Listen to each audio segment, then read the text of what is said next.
Rev it up and welcome to Cars Yeah, show number 1973. Be prepared to be inspired. This is Cars Yeah, where you'll enjoy interviews with inspiring automotive enthusiasts. Mark Green is here to provide you with a fuel injection of automotive inspiration. So get in, sit down, buckle up, and get ready for a wild ride here on Cars Yeah.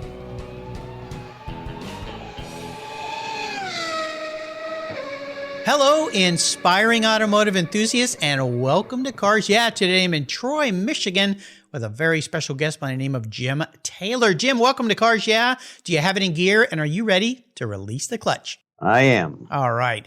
Really nice to have you here. Now, before I give you a proper introduction and we dive into this newest venture of yours, what's one little thing that maybe most people don't know about you, Jim? Well, you'd have to go a long way back into my past, but at one brief moment, I thought I was going to be a concert pianist. But Really? Then I switched gears and became an insufferable engineer. But yeah, there was a time I went to the finish line and started it, and a lot of other reasons, but that's my secret. Wow. You know, this is interesting because I've had a fair number of guests that have said something very similar in the music world. And I wonder if there's any correlation to engineers and designers and music and automobiles and all of this. But do you still play the piano today?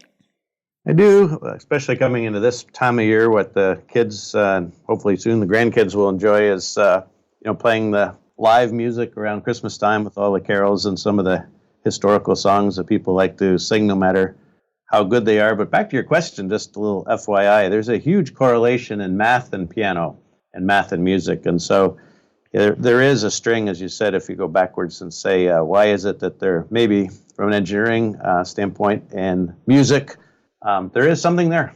I think you're right. Absolutely. You can see on the wall behind me a Fender Stratocaster hanging on the wall. I grew up playing guitar. In fact, I taught guitar for years when I was in high school and a little bit in college in the summers to make extra money. But I've had a lot of guests on the show that are musicians. Interesting. Yeah, and love to play. But I get that with music. I learned from a traditional musician. I had to learn how to read music, write music. Oh, yeah. The scales and all that. I used to hate that. Just teach me a song. That's all. But, I was probably 6 years old when I started playing, 7, something like that. So I was tortured by the meanest lady you could ever imagine. Yeah. With all of that, exactly like you, old school. We didn't have any of this fun music teaching. I put my own kids into piano class, and it's like, oh, what would you like to play? It's like, are you kidding? Where's the book? So I had no choice. Here was what you had to learn, and then exams every year. It was not what it is today. Yeah, but it worked. It was an excellent system, but I'll remember her forever. Yeah, I think it taught us some discipline is what it did at an early age, which was probably a good thing, but it didn't feel very good at the time. Well, let me give you a proper introduction. I'm really interested to learn more about your business. Jim Taylor is the CEO of Electric Last Mile Solutions, where they are transforming commercial fleets to drive the e-mobility business of today and tomorrow. Their technology is designed to deliver the most reliable and most efficient electric last mile solutions, combining integrated deep data analytics, customization, and sustainable engineering. Prior to co-founding ELMS, Jim served as Chief Executive Officer of Electric Car Maker Series. Before Series, he was the Chief Sales and Marketing Officer of Karma Automotive. I know that car, a luxury automotive electric car manufacturer. And he was also Chief Executive Officer of AMP Electric Vehicles, which acquired Workhorse Group Incorporated. Jim also held various leadership positions at General Motors from 1995 to 2010, including CEO of Hummer and president of Cadillac. So we're talking with a guy who knows his stuff here today. Before we head any further, let's give a little listen to our very valued sponsors, give them a little love, and we will be right back. Covercraft's newest 5-layer indoor cover is especially engineered for indoor use, providing maximum dust protection when your vehicle's stored in the garage. Your 5-layer indoor cover is custom tailored with Covercraft's attention to detail, form, and fit with the quality and attention to detail that's been their standard since 1965. Even if your vehicle is always inside, dust and fallout can damage the paint, and an extra layer of soft, breathable material protects from accidental bumps and rubs. Covercraft protects cars, trucks, motorcycles, RVs, trailers, and watercraft too. Every one of my vehicles is protected with a Covercraft cover, custom fit to fit the car like a glove. And I have a deal for you. If you use the code YEAH21 at covercraft.com, you'll get 10% off your order plus free shipping. That's right, 10% off and free shipping. Simply use the code YEAH, YEAH21 at checkout. Covercraft, protecting the things that move you. I was tired of my rates for my collector car insurance going up every year for no explainable reason. My carrier seemed to be turning into a media company versus an insurance company, and I realized that a portion of my policy premium was paying for all those so-called free media goodies. So I did my homework, I talked to knowledgeable collectors, shopped around, and discovered American Collectors Insurance. They've been serving the collector car hobby since 1976. You last that long by properly serving your customers' insurance need, not with a lot of fluff. ACI is ranked the #1 online collector car insurance provider according to Google, Trustpilot, Facebook, and they offer their real person guarantee live support. No never-ending phone loops when you need help. Plus, because you don't use your classic car as a daily driver, you could save up to 40% compared to regular auto insurance. American Collectors Insurance provides agreed value policies.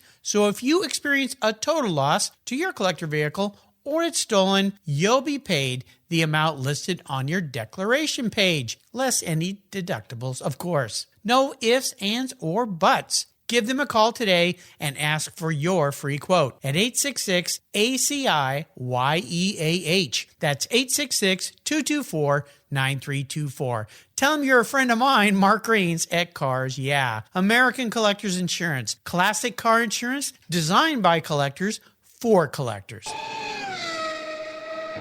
So, Jim, we're back. So I would love for you to first talk a little bit about your history because, man, you've been around. You've been doing a lot of things in the automotive industry. And then kind of segue that into electric last mile because I really want to know more about this business. Our good mutual friend Shauna recommended that I talk with you, and I'm so glad she did because I'm fascinated by what you're doing. But let's go back in time a little bit first, maybe a little bit past the piano lessons and what got you into engineering and the automotive world. Well, probably like a lot of people I'm sure you've talked to, there's heavy influence from my father. He was an engineer, and so there was always something in either our garage or basement being torn apart and put back together. Nothing ever went to get repaired, so I probably just came by it naturally by watching that. And I think, looking at my own kids, either you're interested or you're not, but apparently whatever DNA I had, I was interested and grew up in that kind of an environment. So when I went off to school and had various things to pick from, it seemed like a natural to fall into the engineering space, and there I went. But got very fortunate. I just think that'd be my theme, Mark. A lot of different stops along the way, but joined in with General Motors fresh out of school up in an area just east and north of Toronto, Ontario. And the GM story that I'll summarize in a few minutes is one of numerous stops. And so a lot of people get asked, why did you stay at one company so long? GM's so huge. I felt like I went to 10 companies, but it never really left the mother company. And those were all great assignments in different places. So some initial work in Canada, then jumped over when Saturn started. You've probably heard many stories about Saturn. So did 3 or 4 years there when it started literally as a cornfield when we hit the first stick of dynamite all the way to the first vehicles coming out the back door. That was a tremendous experience. Jumped over to Europe. Had a few years over there, back to the U.S., been in engineering, and purchasing, and program management, and then finally, as you said, with the best assignment ever, running Cadillac globally was just tremendous during our renaissance and refacing Cadillac with both product and marketing to bring the brand back from its, and we'll talk about this more, but original, of course, fame. Yeah. And then finally getting all the way to a bad situation where it was going down, let's be honest, and then our dedication to bring it back. So that was a great assignment. But when GM was over, bankruptcy kind of turned a lot of us into wondering whether we should hang around or not, and whether we would be swept anyways as things were going. So at that point in time, I did leave early. And then last 10 years have all been in, as you just said, various forms, places of this EV industry. So again, we'll talk more about that. But this is a tough, let's put it in engineering terms, equation to solve, because all the way back to 10 years ago, think about the Volt was just launching, Tesla was just launching, hard to imagine these days. But it was, I think, safe to say wine before it was time. And so it was a struggle in that industry. The suppliers weren't up to speed, weren't dedicating people or cash to it. The technology was, pretty flaky. The reliability was bad. The costs were huge, but it was like a lot of initial industries at the early adopting stage. It had to go through all those speed bumps to just keep learning and getting better. So year after year, company after company, they did get better. People's willingness to adopt the vehicles got better, but even just now with this company, and I'll segue to ELMS that we've just established, in my opinion, there still are, let's be very honest, a lot of hurdles to adoption. Let's say one of them, easy one, range anxiety is still a real thing.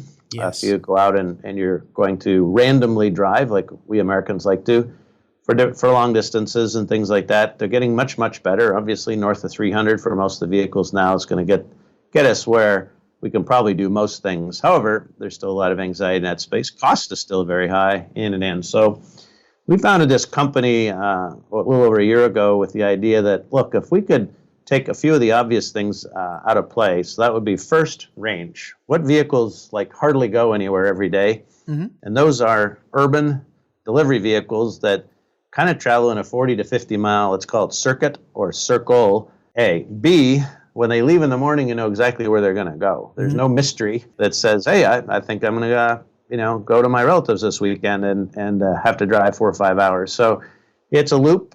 3, it's a short loop. I mentioned 40 to 60 miles. And then they come home to the barn at night, so they can sit there all night being charged. So this particular use case is a perfect location for electrified vehicles. So not as sexy, we'll come back to that later, as Cadillacs or even Hummers. But on the other hand, a very, very good application. So we put together a whole business model where we could acquire hardware, we could acquire the former Hummer plant, and we'll talk about that in a few minutes. Wow. And have the hardware that we needed for the platform, the electronics we needed for the connectivity, the plant itself to manufacture these, and then, of course, my team here in Detroit, as well as other areas of the world. So that came together pretty fast, and then the rest of it was the growth, and then actually executing it. Of course, getting it financed. Those are all big hurdles. But as of now, we've launched our first vehicle, the smallest of the vehicles, and that went into production in late September, early October. Our second vehicle is anticipated to be launched early second half of 2022. So we'll have a so-called Class 1 and a Class 3 medium-duty vehicle on the road come this fall. Wow. Well, there's a fast transition from a budding pianist all the way through a career and into creating 2 minutes. Yeah, that's pretty impressive. I think that's really wild. I find it fascinating that you use an old plant to reinvent yourself, I guess. Is that a good way to put it? Well, it is, and it's, I forget what the expression is, but life goes in circles or something like that. It's, this particular element also makes life, fun, and you can stop to smell the roses once in a while. And so when I was a young engineer, actually working in the truck group, and this is the time that the Hummer plant was actually built. So the Hummer brand had been purchased from, the H1 and Arnold Schwarzenegger era. Originally was purchased to become a brand that GM could use. And so the first GM vehicle wasn't the H1, it was the H2, and that was built off of the truck platform. And so they also, AM General, agreed to build a plant for us out in Mishawaka, Indiana, and build those vehicles for General Motors. And so I, at that time, was helping build that plant and put it together. So then forward again, how many years? 10, 12 years. And unfortunately, fortunately, got to be in charge of the brand. Unfortunately, got to shut it down at the end of its life. So there went the plant. That was a extremely sad day, of course. And then fast forward again, here I am, and last June was able to close and buy the plant back. So now it's mine. Who'd have thought, right? I mean, isn't it interesting the paths the world takes and your personal path through that, and now you find yourself back at a place. That must have been very surreal to purchase that facility, walk in there and go, wow, how things have changed. My goodness. No, absolutely. It's beyond surreal. Yeah, the memories. And in fact, our current plant manager was there when we opened it 20 years ago. He's still there as one of the originals. So it's for many of those people, it was a roller coaster. It was the best of times and worst of times, numerous times as that plant went up and down. But it's great now. It's turned back on. We've got nearly 100 people rehired. They're producing vehicles. So there's a lot of smiles on a lot of faces in Mishawaka, Indiana these days. Well, very proud you must feel to be able to bring all that back, especially after your history. And I would assume that all those years of doing all those different roles at GM, you talked about that earlier, helped you define what you're doing now with electric last mile, because you were involved with so many different facets of automotive manufacturing. It does. I guess a couple different directions, Mark. Certainly from a career standpoint, having, done all of those different stops in various aspects of the business. A lot of people, again, not good or bad, just the way things work out, may start into a certain function and, spend their entire life in that area.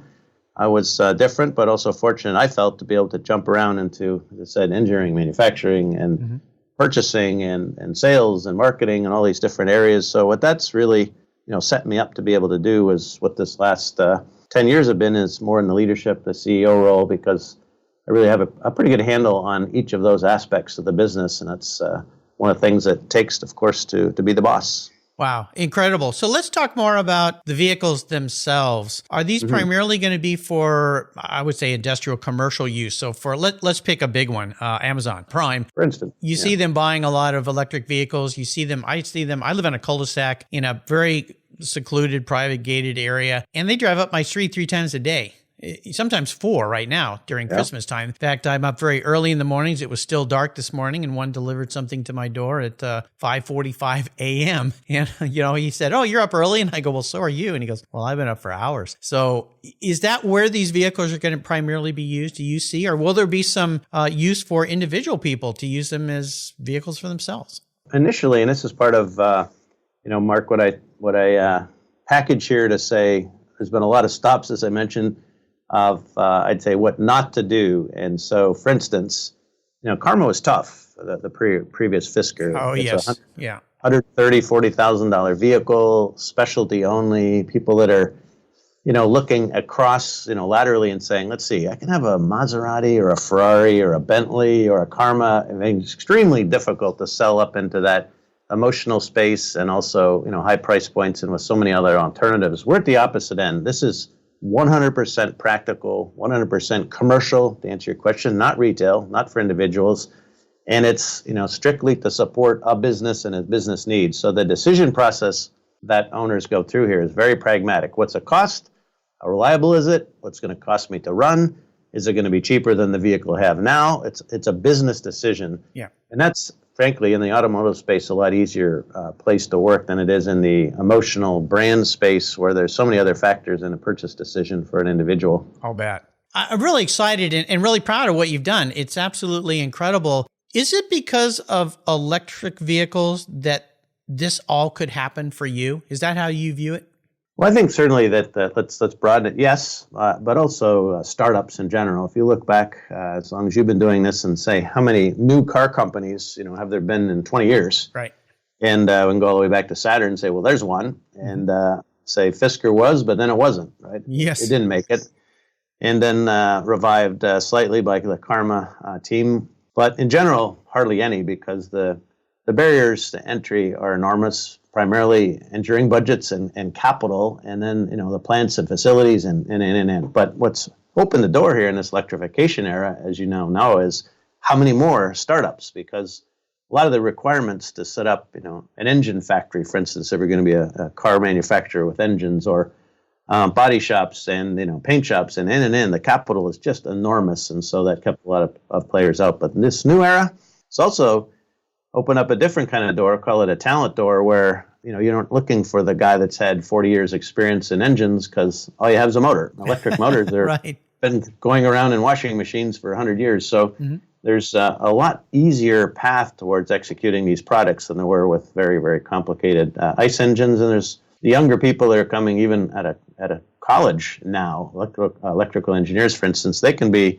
an expert in 3 years. They don't have to wait 30 years to match up to the counterparts in the big OEMs and things like that. So it's a whole new playing field, allowing a lot of these new startups to emerge. My, how things have changed. And certainly, as I mentioned before, you've reinvented yourself and your career and what you're doing.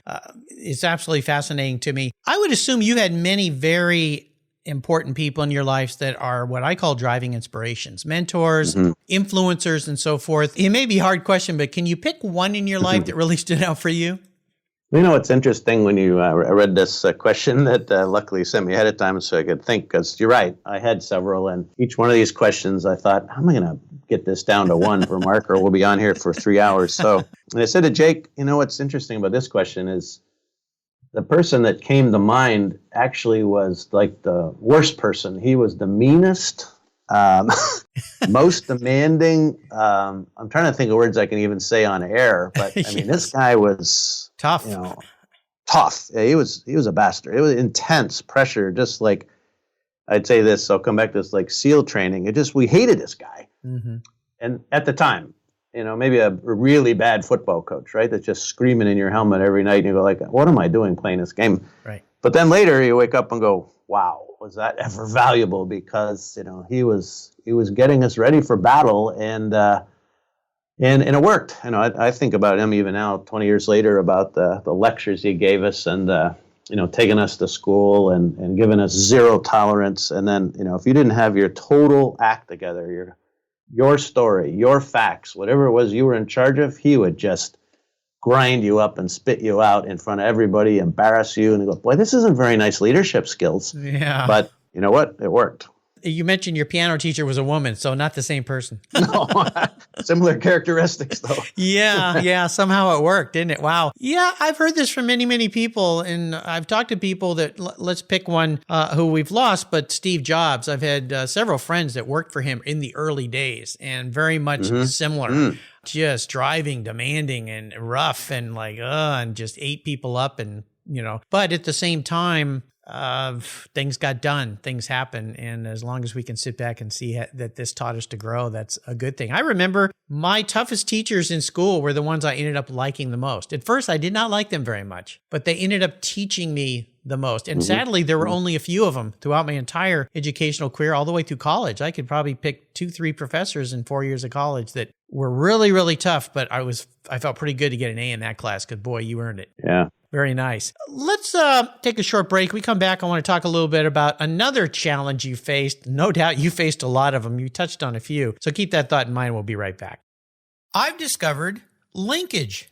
It's a new quarterly publication and website that covers the automotive market, driving, restoring, collecting, and discovering your passion for motor vehicles. Linkage is about experiences, opinions, and values.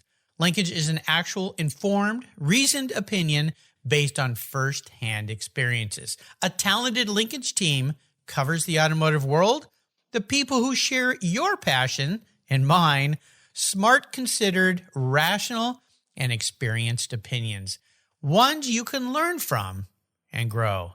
That includes our passion that drives auctions and the collector car market. So come with me and join us on this journey. And be sure to use the code CARSYEAH when you subscribe, and they'll give you $10 off. Boom! Linkage, geared for the automotive life. Subscribe today at linkagemag.com.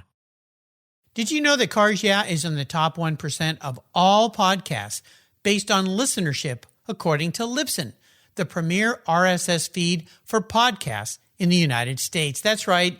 And Cars Yeah is the only 5-day-a-week automotive-focused podcast for you to get your message into the ears of thousands of listeners daily from all over the world. Plus, DuPont Registry recommended Cars Yeah is one of their top 10 car podcasts for you to enjoy. Cars Yeah has experienced tremendous growth, plus your ads are evergreen, meaning they never go away.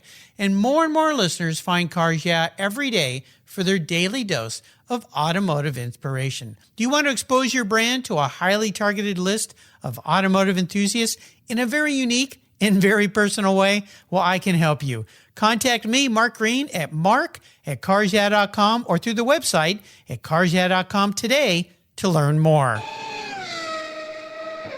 So, Jim, let's talk about this. Now, I almost feel silly asking you this question because of what you went through, especially at GM during those very, very challenging times. You talk about 07, 08, the economic meltdowns, transitions in the automotive sector. But I'd love for you to talk about one big, huge, hairy challenge, a big, hairy, audacious call, as Jim Collins calls it in Good to Great.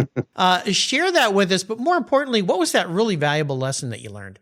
Yeah, I think, I don't know, this is a theme. I'm going to have to debrief after this call, Mark, but it seems like the big challenges that teach you the best lessons are maybe the worst ones too. So this was, again, a high and a low. So at the time that I took over Hummer, it was, just tremendous. You talk about, I'm a big student and fan of brands and which ones are really, really successful and why and what makes them successful. Mm-hmm.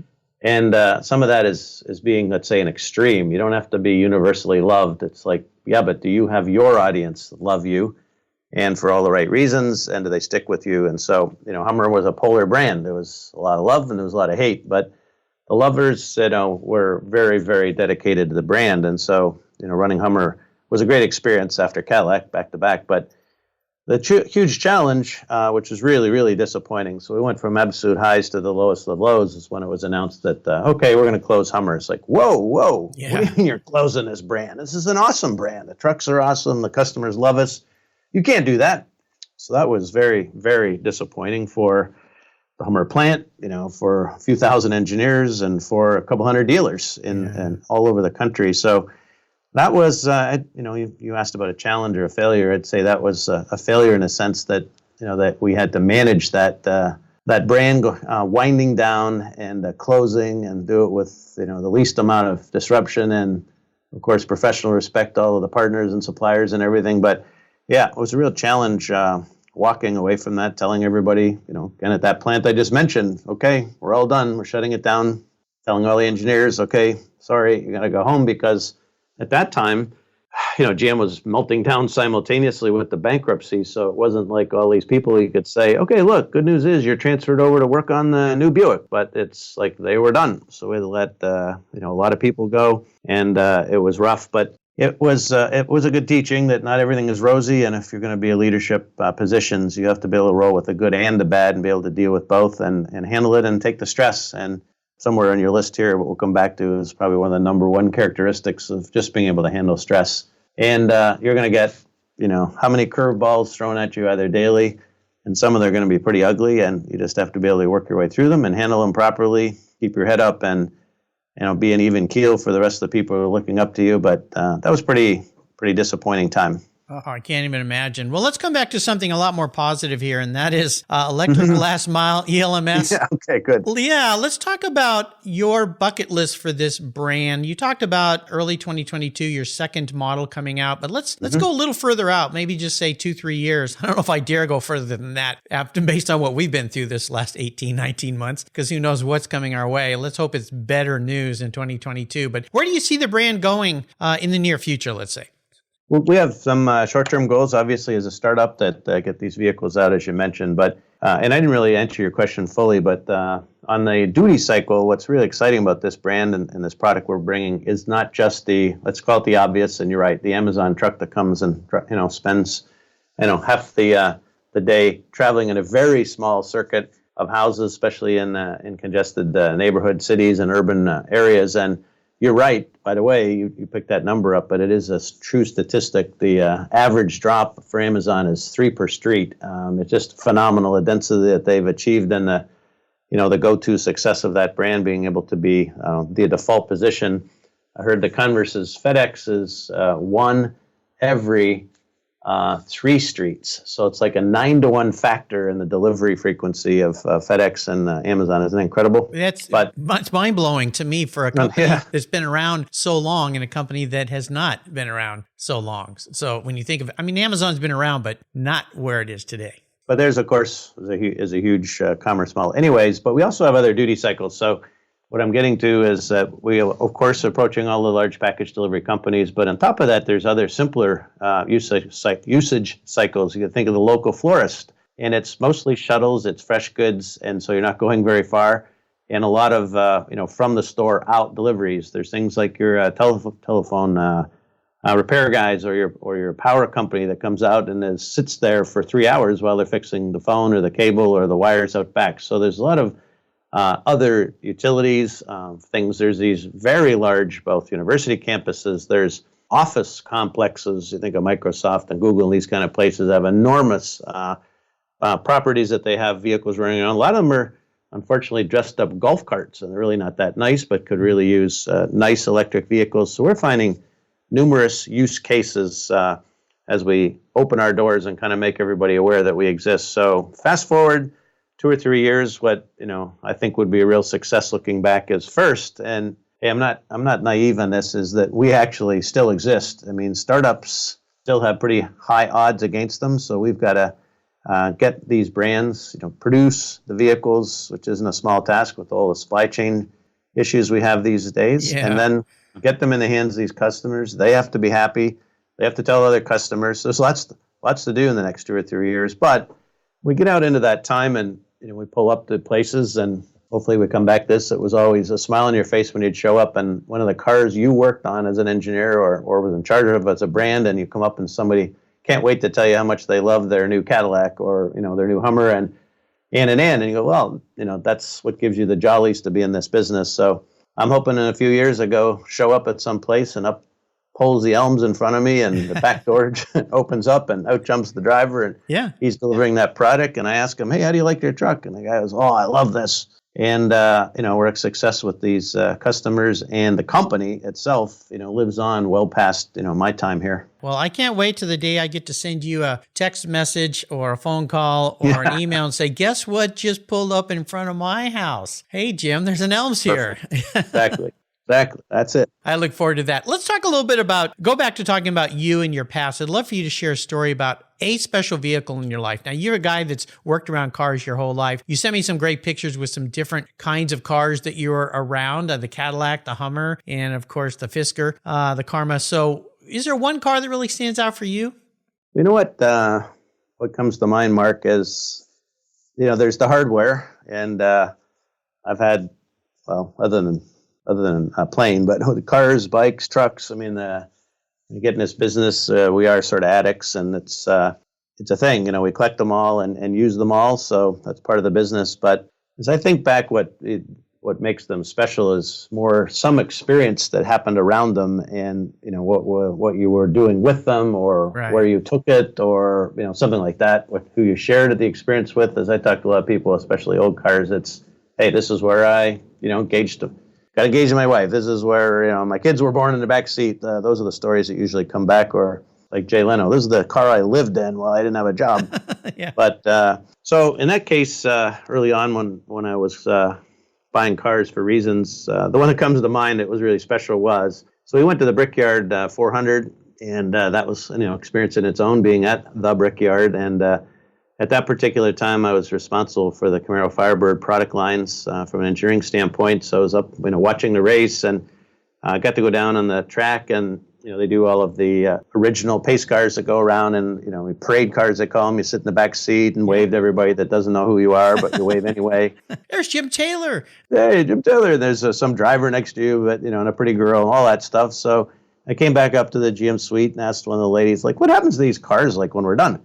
She says, oh, we just send them to a dealer and they just get sold. So, well, like, what if I want that one I was just in? She's like, tell me right now you want it. She's like, I want it. It's okay, cool. Where'd you want it? So, well, send it to my house. So I got back Monday, and there it was. So I kept that Camaro pace car pretty much my whole young adult life, and the kids, grew up going on rides and things like here, the Woodward Dream Cruise, and it got a lot of use. I went back and bought the replica of the '69 pace car, the orange and white stripes. So a lot of memories in those pace cars. What year was that pace car, that Camaro pace car? The new one was a '94, and then it was the '69 was the sort of famous one. So those were cool cars. But mostly most of the experience. Again, fortunately with my job, I got to drive a lot of very nice cars and a lot of cool places and a lot of rides and things. But that one has a lot more experiences, probably again because the kids grew up in the back seat of that one, going to all kinds of fun things. Very interesting, because just in the past week, I had a guest on the show that bought one of the 60s Camaro pace cars, the white ones with the blue stripe around the nose. Yeah. and still has that car today. Yeah. So interesting how these things come back around here on Cars Chat. Now, I'm going to be your car psychologist here. We talked about this a little bit in our pre-show chat. I don't do my job unless I bring some tears to my guests' eyes, and I'm teasing about that, but I've heard that from some people as they go back in time. I'm going to ask you a very unique question that I'll bet no one's ever asked you. If you were manifest as a vehicle, Jim, this isn't what you want to be. This is the man in the mirror, how you perceive yourself. What would you be, but more importantly, why? Yeah, this might be your hardest question so far. Yeah, I know it's kind of different. Might need some CBD assistance for this one to free my mind. But, well, what came to my mind, I guess, as soon as you said that is I may be a bit of a mixed up guy, but I think it's a blend of knowing enough how to get along, or, you don't make it in the system, but also kind of a contrarian. I wasn't really satisfied, which might have been one of the reasons that, or I guess a restless or short attention span, that I'd moved a lot of times in my career to different places, but I was kind of challenging the status quo most of the time and making a lot of questions. So I got to go back and default to say what I think right now would be the cool car to be in, and is the new Hummer, but the electric Hummer. So that thing's on the bleeding edge, and I think it's, I'm going to say this right, so nobody from GM listening to this takes it the wrong way, but it's a contrarian in the sense that it's a bit of an oxymoron. You got electric Hummer, so you've got the tradition of the Hummer brand, right?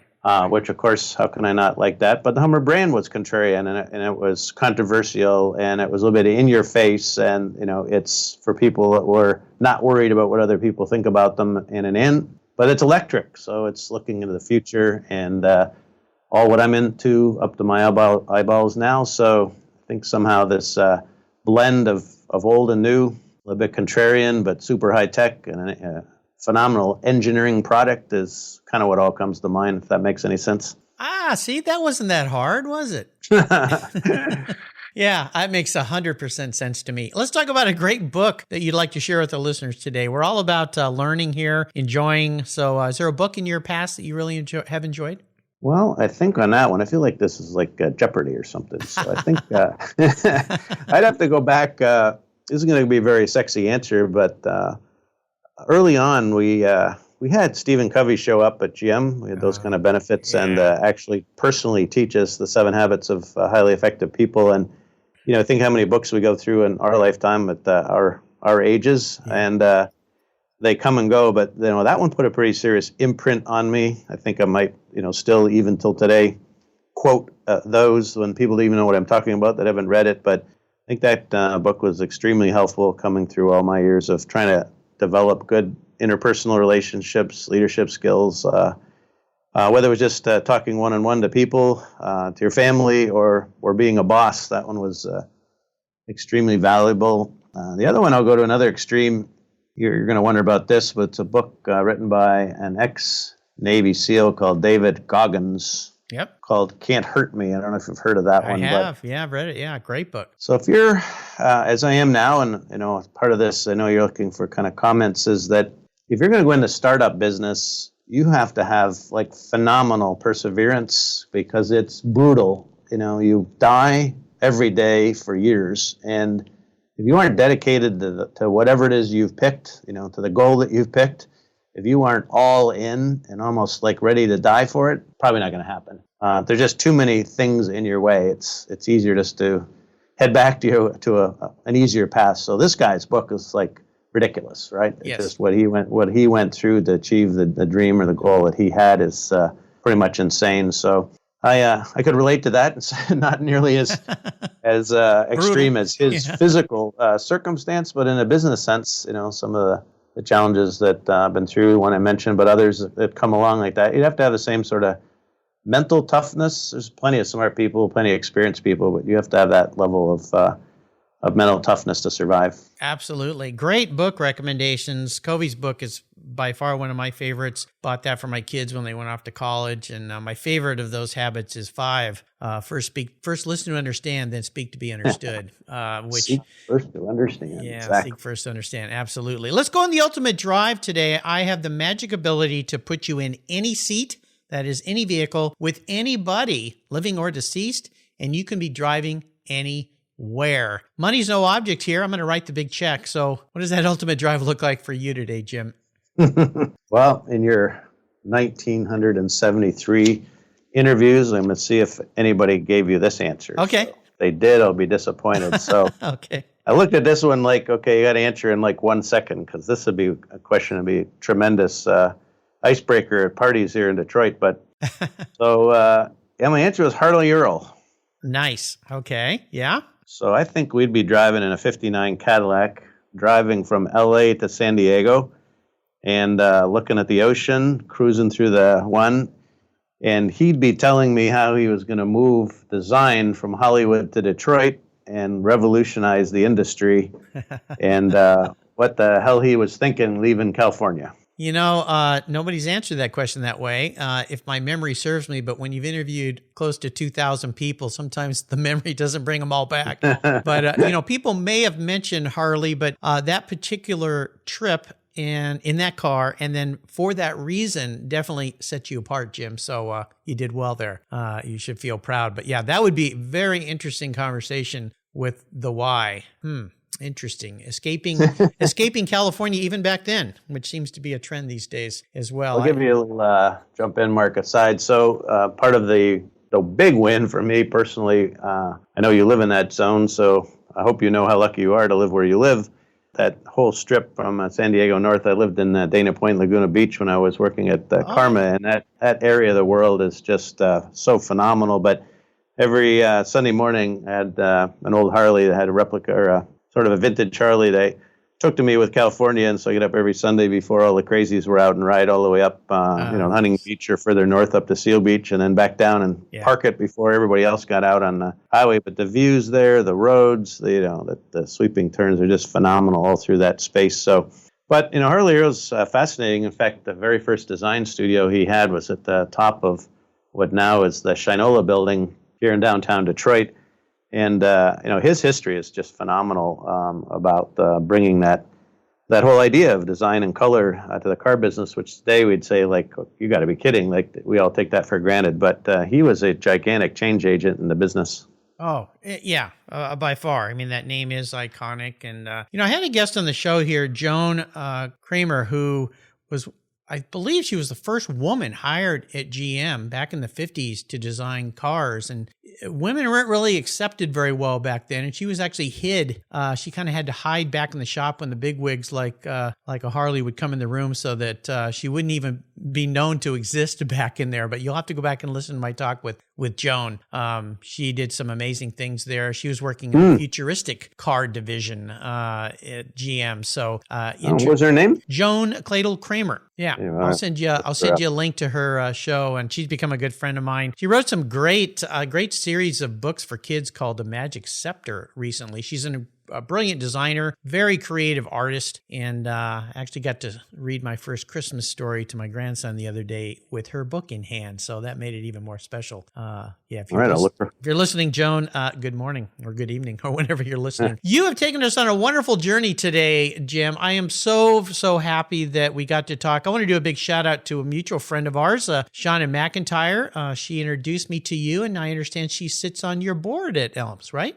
Yeah, we're really, really fortunate to find her. One of the young, smart men that works for me was reached out and knew her through some prior relationships. And we had a quick session in San Francisco when I was living there from the last job, and then also some more phone calls. But from her background, as well as well by now. Oh, yeah.